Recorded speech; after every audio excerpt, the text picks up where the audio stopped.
भारत बजाय इसके कि उसको ओन करे, उसका ये कहना है कि इसमें कोई और मुलव्विस है, खा वो चीन हो या पाकिस्तान हो। भारतीय पंजाब है जहाँ पे बहुत बड़ा इशू बिटवीन उर्दू स्पीकिंग और पंजाबी जो इस वक्त चल रहा है, और वहाँ भी कह रहे हैं कि रवांडा जैसी सिचुएशन हो सकती है। और भाइयों, थोड़ी फौज जिसने जंग करनी है, माथे पे तिलक लगाकर, सिंदूर लगाकर वो सड़कों पर प्रोटेस्ट कर रही है। दुनिया में सियासी अखाड़ा सज चुका है। नेपाल के बाद लद्दाख में बहुत बड़े मुजाहरे देखने में आ रहे हैं, जिन्हें ब्लडलीस्ट डे कहा जा रहा है क्योंकि 4 अमवात हो चुकी हैं। भारत में हुकूमत के तख्त को कोई झटका लगने वाला है, बज़ाहिर तो इसी तरह लग रहा है। वकार खान साहब मेरे साथ मौजूद हैं। सर, आप मुझे ये बताएं, जब हम देखते हैं कि यहाँ पाकिस्तान में जाफर एक्सप्रेस को टारगेट किया जाता है तो फिर कुलभूषण यादव निकल आता है। हमारे यहाँ जितनी भी बदअमनी की कार्रवाइयाँ होती हैं उसमें भारत मुलव्विस पाया जाता है, लेकिन अगर भारत के अंदर लद्दाख में कहीं पर इस किस्म के वाकयात देखने में आ रहे हैं, जेनजी रिटेलिएट कर रही है, हुकूमत के खिलाफ कर रही है, या जो भी उनके तकाजे हैं, तो भारत बजाय इसके कि उसको ओन करे, उसका ये कहना है कि इसमें कोई और मुलव्विस है, खा वो चीन हो या पाकिस्तान हो या कोई और मोहरा तलाश कर रहा है। आप मुझे ये बताएं कि आपको क्या लगता है, इसके पीछे हकीकत क्या है? जी, मेरे ख्याल में भारत के बुरे दिन शुरू हैं, और अगर भारत की फॉल्ट लाइन देखें, मेरी अपनी असेसमेंट है, मैं इस पर बुक भी कर रहा हूँ। 12 फॉल्ट लाइन है, लेकिन अभी 5 इस वक्त जो है ना उभर के सामने आई हैं।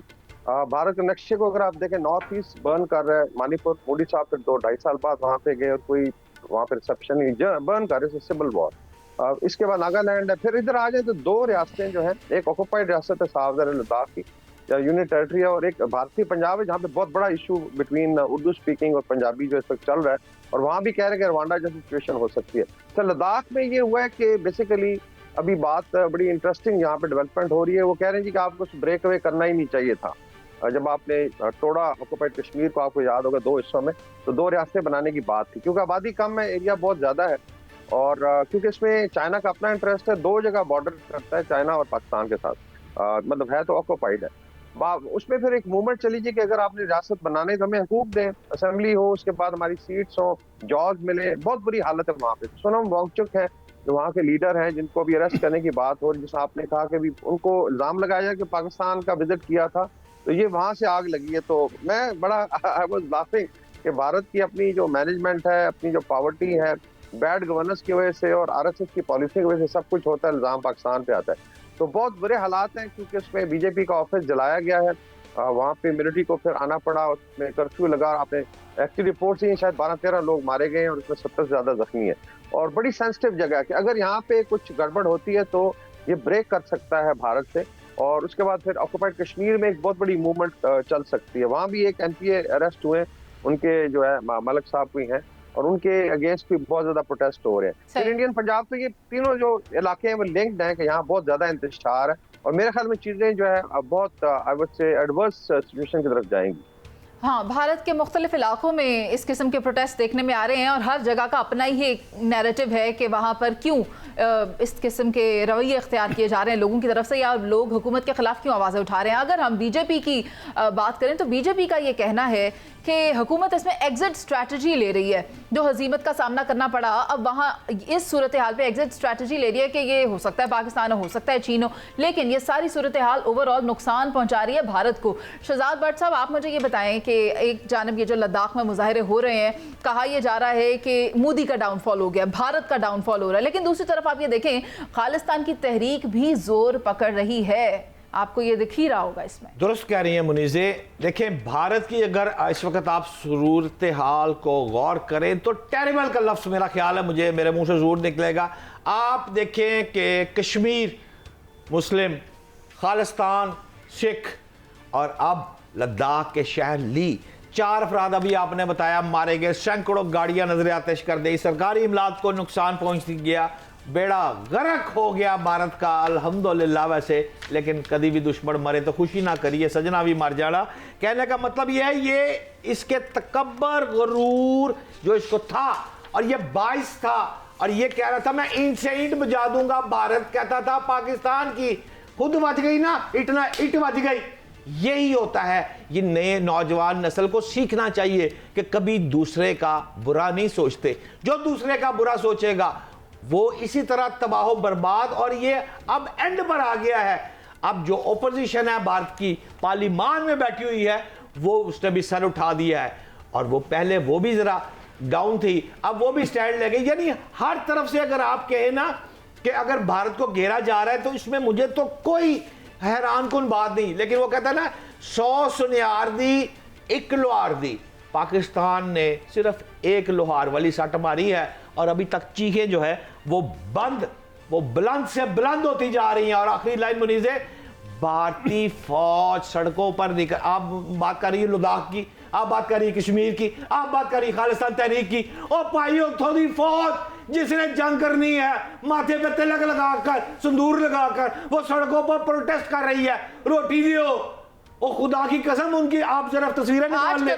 8 करोड़ के करीब वो आबादी है जो इस वक्त वहां पर मुफलिसी की जिंदगी गुजार रही है। एग्री यार, एक मुफलिसी ठीक कह रही है मुनीज़, मुफलिसी की जिंदगी गुजार रही है भारत में, लोग सड़कों पे मर रहे हैं, फौज जड़ी है वो सड़कों पर आ रही है वर्दियां पहन के, और इसने जंग करनी है। तौबा अस्तगफिरुल्लाह। लेकिन ये जो सारी सूरत हाल ख़राब हो रही है, ऐसे में सलमान आबिद साहब आप देखें, आपको नहीं लगता कि भारत की जो इंतहा पसंद पॉलिसी है उसी की वजह से इस खित्ते का अमन दाव पे लग गया है? और अभी अगर हम लद्दाख की बात करें तो क्या ये मामला लद्दाख पर रुकेगा या भारत के अंदर मजीद बढ़ता ही चला जाएगा और मोदी की हुकूमत को लेकर ही डूबेगा? साथ ही साथ आप ये देखें कि भारत की जानिब से सोनम वांगचुक को इसका मुरद इल्ज़ाम ठहराया जा रहा है कि भाई आप ये सारी लीड कर रहे हैं और यहाँ पर इश्तियाल आप लोगों की वजह से फैल रहे हैं, आप इसकी सरबराही ही कर रहे हैं। तो वही बात हो गई कि इल्जाम किसी और पर लगा देना और अपना जो किबला है वो दुरुस्त नहीं करना। देखिए, भारत में ख़ास तौर पे जो नरेंद्र मोदी की पॉलिसी थी, एक तरफ तो वो सेकुलर रियासत के मुकाबले में हिंदुआता की रियासत की बात कर रहे थे, दूसरी तरफ उनका एजेंडा मुस्लिम दुश्मनी का भी है, और तीसरी तरफ वो पाकिस्तान दुश्मनी का एजेंडा भी रखते थे। इन तीनों के अंदर जो इस वक्त भारत की सियासत है वो दाखिली कशमकश का शिकार हो चुकी है, तकसीम हो चुकी है। और जो नरेंद्र मोदी का कार्ड था हिंदुआता का, वो भी बड़े बुरे तरीके से पिटा है। और ख़ास तौर पे जो पाकिस्तान के साथ उन्होंने लास्ट एडवेंचर किया है, मुहिम जोई की है, उसके बाद उनकी हिंदुआता की सियासत के ऊपर भी सवालिया निशान है। अच्छा, अब लद्दाख में भी देखिए, नेपाल में भी देखिए, बांग्लादेश में भी देखिए, जो तब्दीलियाँ आ रही हैं वो सारी कोई भारत के हक में नहीं है। और पाकिस्तान, जिसको वो समझता था कि वो कोई बड़ी ताकत नहीं है, पाकिस्तान ने अपनी बर्तरी साबित करके इस खित्ते के अंदर अपना एक बैलेंस और तवाज़ुन जो है वो आलमी दुनिया के सामने पेश कर दिया है। तो भारत की मुश्किलात तो बड़ी हैं। और ये जो ख़ास तौर पे मकबूजा कश्मीर के अंदर उनकी इंतहा पसंद पॉलिसियाँ हैं, लद्दाख में अब देखने को मिल रहा है, ये सारी चीज़ें जाहिर करती हैं कि मोदी परेशान है। लेकिन मोदी का मुस्तकबिल जो है वो अगले माह जो बिहार के इलेक्शन हैं उससे वाबस्ता है। वहाँ देखना होगा कि जो बाहर के इलेक्शन है वहाँ क्या रिजल्ट आता है। अमूमी तौर पे तो यही कहा जा रहा है कि वो इलेक्शन में नरेंद्र मोदी को शिकस्त होगी, लेकिन अगर वो जीत जाते हैं तो फिर उनकी जो हिंदुआता की जो सियासत है उसको थोड़ा सा जैसे कहते हैं जान मिलेगी।